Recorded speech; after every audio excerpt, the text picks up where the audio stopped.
Trix. Here's the egg I borrowed from you. The egg? But you just borrowed it 10 minutes ago. How'd you get another one so fast? I didn't. It's the same egg. I just used it to darn a sock. Oh, well, I'm glad you returned it, as a matter of fact, because I'm running a little short, and I figured tonight maybe I'd give myself a shampoo. Gee, doesn't anybody use eggs for eating anymore? I guess not. How about a cold drink, Trix? Oh, love it. Listen, would you mind getting the bottle opener? Yeah. It's in the top drawer of the bureau over there. Oh. You find it? Yeah. Hi, Ralph. Hey there. Hi, Ed. Well, how was the ball game? Who won? I don't know. We left before it was over. You left before it was over. I was too excited to wait till it was over. Today, the most wonderful thing happened to me that's ever happened to me in my whole life. What'd you do, Ralph? Catch a foul ball? You remember this morning when Norton come down with the extra tickets for the ball game? Yeah. And he asked me to go with him? Yeah. And I said, all right, that I'd call up the bus depot and tell him I was sick. And you said to me, don't call him up and don't tell him you're sick, right? Right. Well, if I hadn't called the bus depot up and told him that I was sick, this thing would have never happened to me, right, Norton? That's right. Tell her what happened. Well, I'll tell you. This morning I had a couple of tickets to the ball game. See, I come down here and I wanted Ralph to go with me. Well, he said he's going to call up the bus company. Tell him he was knows sick. that part of it. Tell her the other. Ralph, will you calm down and tell me yourself what happened? All right. We get to the ball game, we buy our programs, and we sit down and back at third base. Well, along about the seventh inning, a voice comes on over the loudspeaker, and he says, ladies and gentlemen, would you kindly all turn to page 12 in your programs, the scorecard? Well, I turn to page 12, and there's a big ad for Pop's Pumpernickel bread. Now the voice says over the loudspeaker, you'll notice that there is a number printed on a loaf of bread in the middle of the ad. If you were holding this lucky number, you will win $1,000. The number is 5683. Who do you think had the number, Alice? Who do you think had the number? You will never guess in a million years. $1,000? Do you mean to say that you won? That's what I've been trying to tell you. Oh. Hey, Ralph, when they pay you off that $1,000, make them give it to you in single-dollar bills. One of them may be a lucky buck.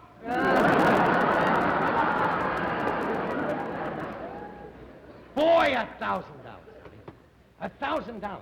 More money than I ever had in my whole life. You know what I'm going to do as soon as I get that dough? You and me are going downtown, and we're going to buy all new clothes. You know that blue suit I had, the one I burned a hole in? Yeah. Well, I'm going to get a new one. And I'm going to get a new hat, too. The one I got is falling apart. And that dress, I'm going to get you a new dress. That's been dyed pink, yellow, green, purple, and all the colors of the rainbow. Yes, sir. Oh, and another thing. You know you're always complaining about your feet? Mm-hmm. That's on account of you wear cheap shoes. Well, when I get you downtown, I'm having your bunions removed.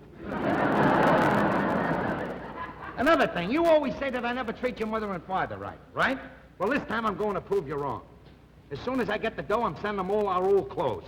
Boy, that boy is all heart.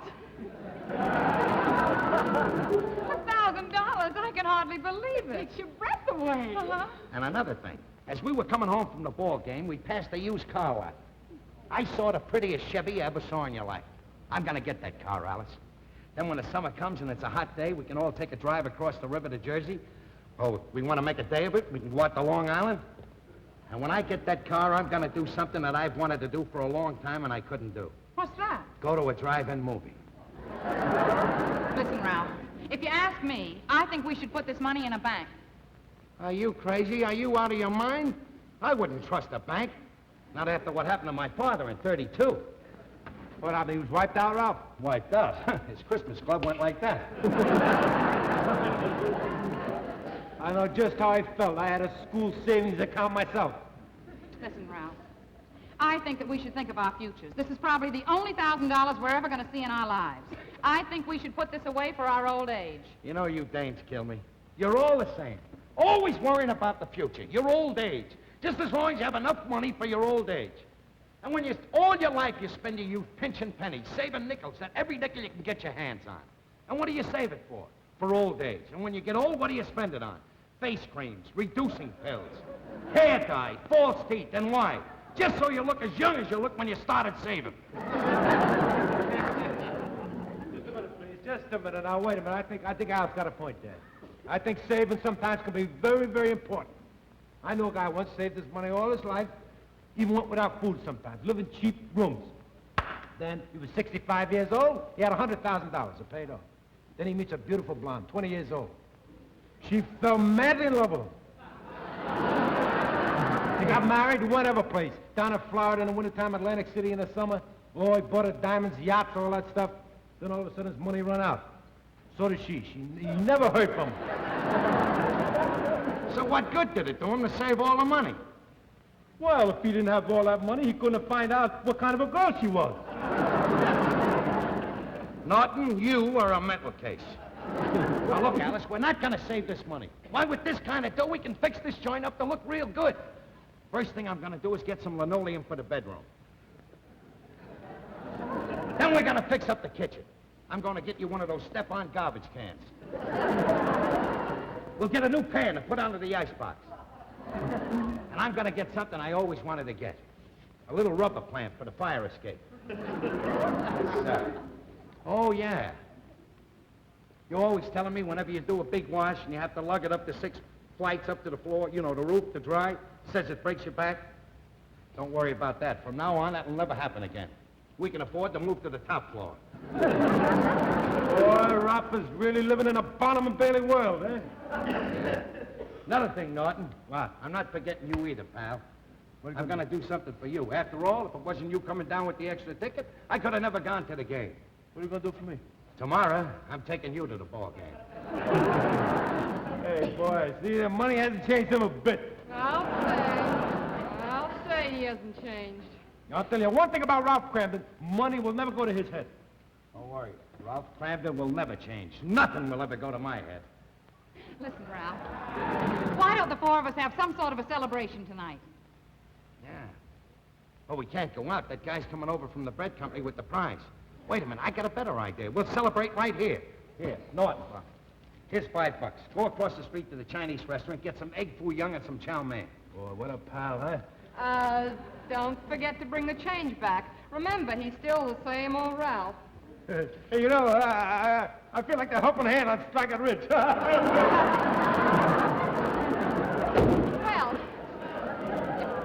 if we're going to have a party, I'll just go upstairs and slip into my good dress. Okay. I'll see you later, Alice. Goodbye, spendthrift. Now, what did she mean by that? What did she mean by that? I'll tell you what she meant by that. Norton takes you to a ball game today and you win $1,000. So what do you do for Norton? You buy him a Chinese dinner and promise to take him to a ball game. Well, what am I supposed to do? What are you supposed to do? You could give him a few dollars out of your winnings. After all, if it hadn't been for Norton, this never would have happened. And this isn't the first time, Ralph. Norton's done a lot of nice things for you. Yeah? Go ahead. Name one. Name one thing that he did for me that should make me want to give him some of this money. All right, I'll name one. What about that time you lost your paycheck last year? Who was it who loaned us the money so we could eat for a week? And the time you sprained your ankle bowling, who was it that carried you home 6 blocks piggyback? And what about the time your mother was so sick, Ralph? Who was it who got up in the middle of the night, borrowed a car from his brother, and drove you all the way to Jersey in the pouring rain just so you could visit her? So what? It ended up even. He bought the gas and I paid the toll through the tunnel. Well, Scotty, what he do-da-day. Look, come in. Mr. Cramden, Yeah? I'm Mr. O'Keefe of the Pops Pumpernickel Bread Company. Oh. And I suppose this charming young lady is Mrs. Cramden. I'll bet you're a happy young woman today. Yes, sir. Gee, sit down, Mr. O'Keefe. We're going to have some Chinese food. Well, that's quite all right. I've already had my dinner. Mr. Cramden, as you probably know, the purpose of this contest was, among other things, to get publicity for Pops Pumpernickel Bread Company. Well, I have a photographer down in the car, and I just wondered if it was convenient to bring him up now to take some pictures of you You mean they're going to take some pictures of me? for the newspapers. It's going to be in the papers? That's right. You see, publicity is as important to us as the $1,000 is to you. Your picture will be in millions of New York homes tomorrow. Hear that, Alice? Is it all right to bring him up then? Sure, bring him up. Maybe he's hungry. Maybe he can have some Chinese food. We'll be right up, folks. You hear that, Alice? They're going to take some pictures of me. Going to appear in the papers.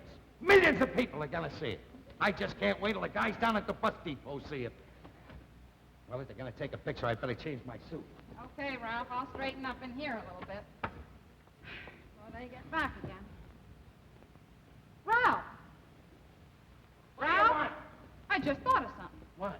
You can't possibly accept that $1,000 prize. Will you stop bothering me? I got to change my suit to take a picture. What? said you can't possibly accept the $1,000 prize. And why not? I won it, didn't I? Sure you won it, but how did you win it? Don't you remember you called the boss and played sick so you could get the day off? So what? So what?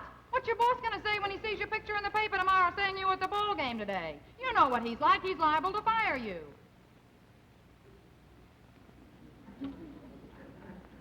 Gee, I never thought of that. Well, what am I going to do? I can't give back the $1,000. You heard what O'Keefe said. The publicity is important to him. If they don't get their pictures, I don't get the money. I know that, Ralph, but if it's a choice between your job and the money, then you're just going to have to give up the $1,000. You're out of your mind. You're going stark raving mad. What do you mean, give up the $1,000? How about the car I was going to get? The car, a fat lot of good that's going to do you. If you lose your job, all you use the car for is to drive to the unemployment office. Don't get dramatic, Alice. Don't get dramatic.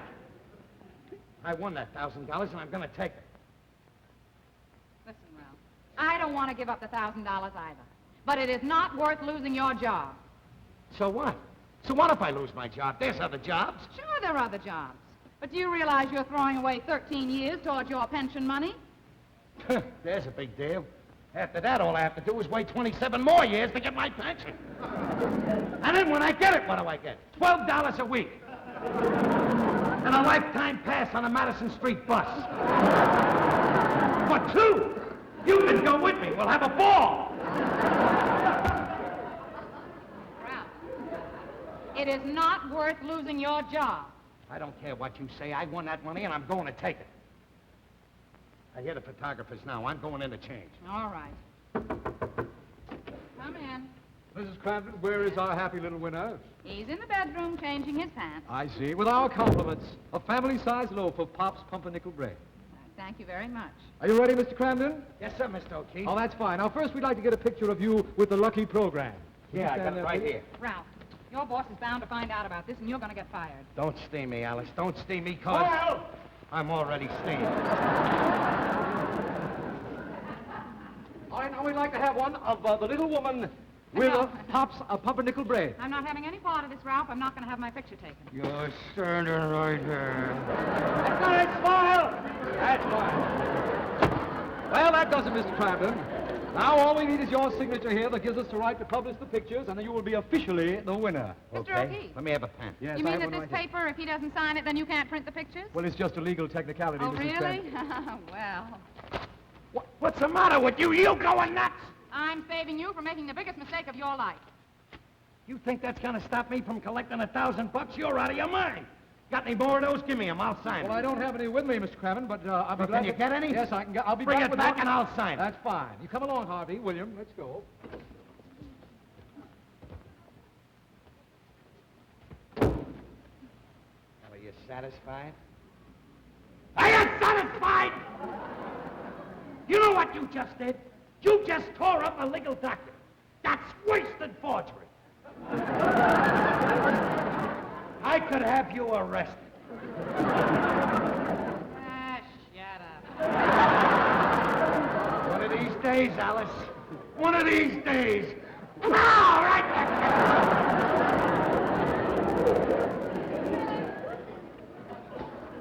Oh, yes? Mrs. Cramden, Yes? I'm Dr. Agris, the Gotham Bus Company physician. Oh? Your husband's on the sick list, so I came over to examine him. Oh, Ralph, What do you want? the doctor from the bus company is here to examine you. I don't care.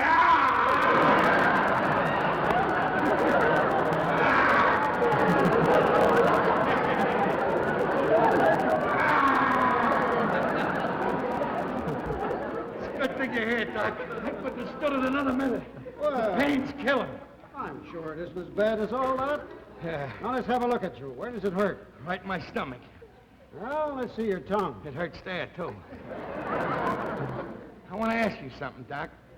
When I was sick before, you never came over here to examine me. Why all of a sudden now? Well, frankly, there's been so much phony absenteeism, drivers who are playing sick, that the company is cracking down. Why would you believe it? A man phoned this morning and said he was sick.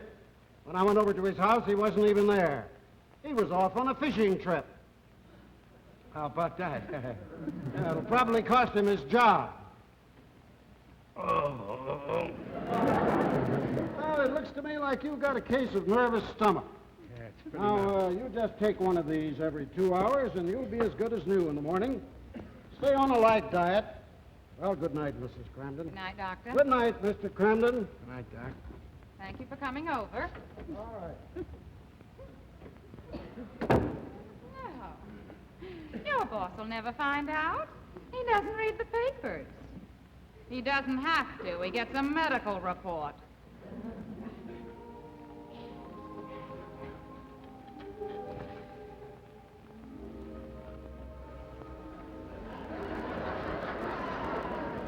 All right. You're right again. You're always right. Only reason I wanted to know, sweetheart, was so I could get you some. Dolly, I want to do everything for you. I love you.